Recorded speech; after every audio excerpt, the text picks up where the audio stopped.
Have you ever reached a goal, felt that rush of happiness, only to find yourself hungry for more, just days later?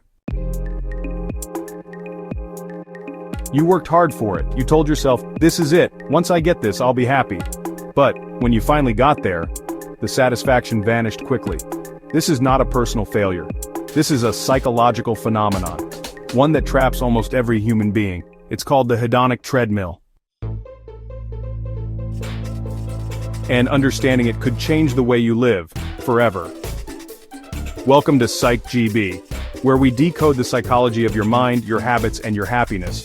Stick around, because by the end of this video, you'll have the tools to escape the loop. And find a kind of happiness that actually lasts. Subscribe if you're ready to break free. Imagine running on a treadmill. No matter how fast you run, you stay in the same place. That's how your brain experiences success. The hedonic treadmill, also known as hedonic adaptation, is the tendency of humans to return to a relatively stable level of happiness even after major positive or negative life changes. Get a promotion, you feel amazing, for a while. Win the lottery, euphoria, temporarily. Buy a new car, it's exciting, until it becomes just your car. The mind adapts, and the new becomes normal, so you chase the next hit of joy. This cycle repeats endlessly. And here's the problem. You start mistaking progress for peace, acquisition for fulfillment. Let's dig into why this happens. Subscribe now, because the next chapter will open your eyes. Our brains evolved for survival, not sustained happiness. Back in the wild it made sense. If you got food, your brain gave you a little hit of dopamine. But that feeling wore off fast, because you needed to go out and hunt again. This constant state of wanting kept you alive. Fast forward to today. The same system is still running, but instead of food, we chase money, status, likes, and luxury. Research by psychologists Brickman and Campbell in the 1970s found that even after major life changes like winning the lottery or becoming paraplegic, people return to their baseline level of happiness within a year. Let that sink in. Even winning the lottery doesn't permanently make you happier. Because your brain adjusts, it raises the bar. What was once exciting becomes the new normal. That's hedonic adaptation in action. But can we break free from this cycle? Yes. And that's what we'll explore next. Don't forget to like this video if you're finding value so far. Here's what no one tells you. The hedonic treadmill isn't just exhausting, it's dangerous.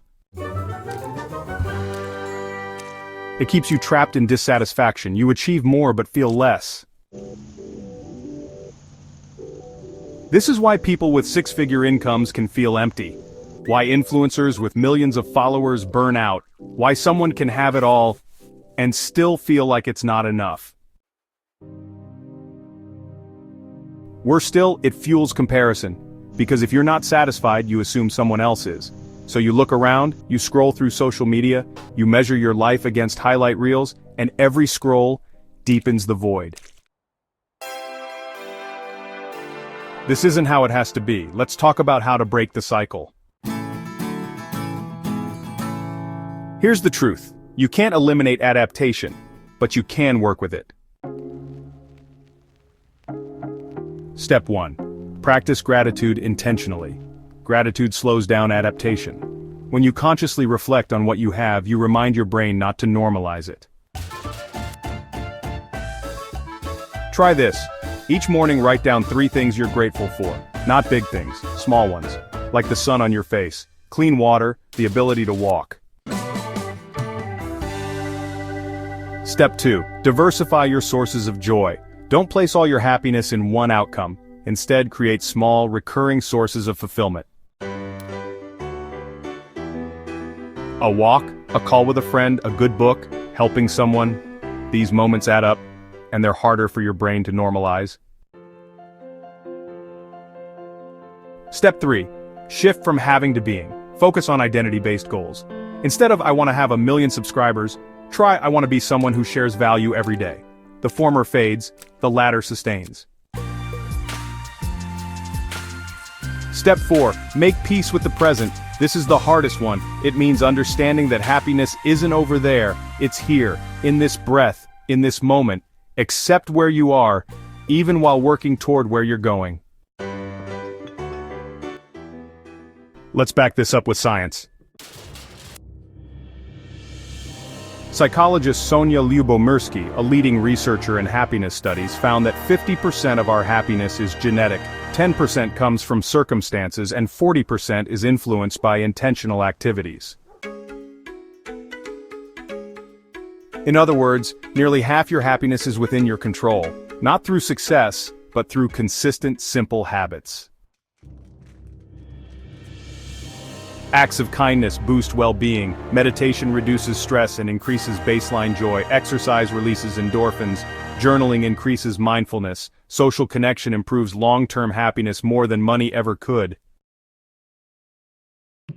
You don't need to buy your way out of the treadmill, you just need to step off it. So let's redefine success, not as more but as enough, not as endless chasing, but as peaceful presence.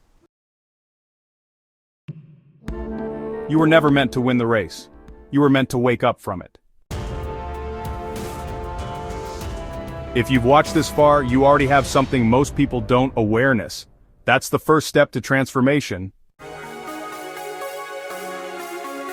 Now imagine this, a life where you no longer measure happiness by achievements, but by alignment, by integrity, by moments of calm. That life is within reach, and it starts now. If this episode gave you value, don't keep it to yourself. Share it with someone who needs to hear this. Subscribe to Psych GB for more insights that challenge your mind and change your life. Drop a comment. What's one area of your life where you've been stuck on the treadmill? And remember, you are not behind, you are not late, you're just waking up. Let's walk forward together.